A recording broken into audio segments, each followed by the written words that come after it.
Nako sa finger ko, nagkarga ko na. Ayun na nga! Ang bilis mo!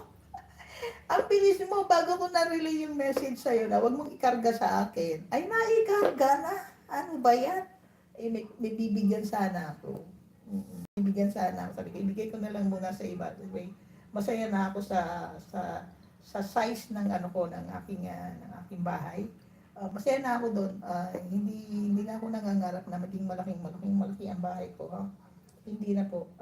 Parang hindi naman siya kapaniwala na malaki ang bahay ko. Tapos konti lang ang views ng mga videos ko. Kailangan, nag-aano siya, nagle-level up ang views.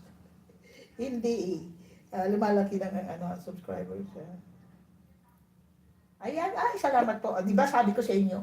Sabi ko sa inyo, pag ako nanalo sa premiere ni Bossing, double. Double the price. Kasi trigger happy kasi yan si Bossing. Bigay agad. Hindi pa nga ako nakakahinga na ikarga na. Nakita ko, may resibo na. Bakit mo na? Yan ang legit, di ba? Huwag nyo nang gawin 5K yung bahay ko. Masaya na po ako dyan, ganyan na yan. Saka na.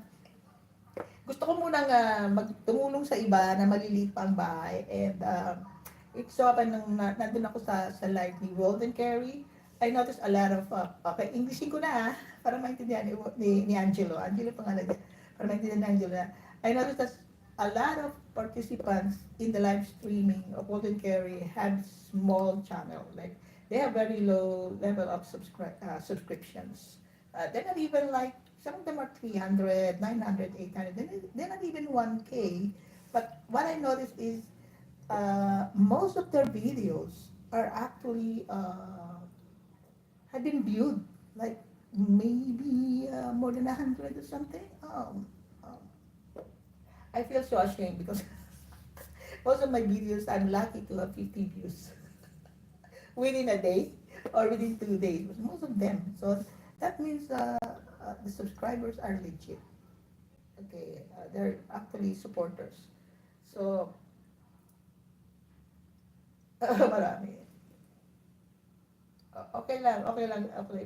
So, I was thinking na whatever I won dun sa premium one, ibigay ko dun sa mga dumikit sa akin.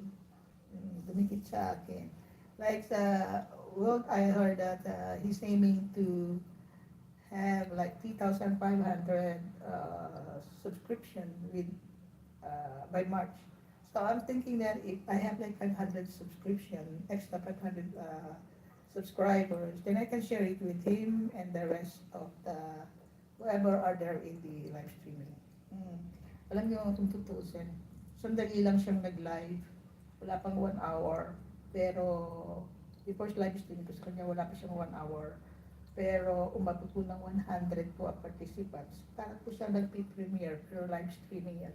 Kaya ang ginagawa na lang niya, pinalang niya yung mga nandun naping nga niya ako, and then marami pong dumikit sa akin. And then sa second live streaming niya is 1 hour lang, exactly 1 hour lang, nagkulat po siya with the others because meron pang kasunod. And that type, mga 50, more than 50 ang mga nandun sa live niya. Sabi ko, I was thinking, at least man lang kalahati nun magpunta sa akin araw-araw. Anyway, so yun na yun. Sinishare ko lang po sa inyo yung experience ko. So, okay guys, 2 hours. Ano ba? Yeah, 2 hours and 8 minutes. So, I'm over my quota na. So, I would like to thank everyone. Maraming salamat po sa pag-stay nyo, sa pagdalaw, sa pagtamsak, sa pagkaway-kaway dyan, sa pagtsatsaga, and for keeping my live streaming alive. Maraming salamat, Maricoy.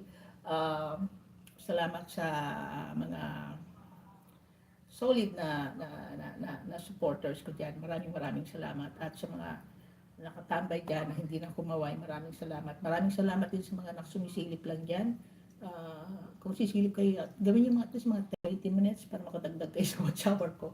Thank you so much. So, di ko na pahahabain. You guys take care. Enjoy the rest of your evening. Always be careful around you. Marami nang nangyayari sa paligid natin na hindi natin nakokontrol.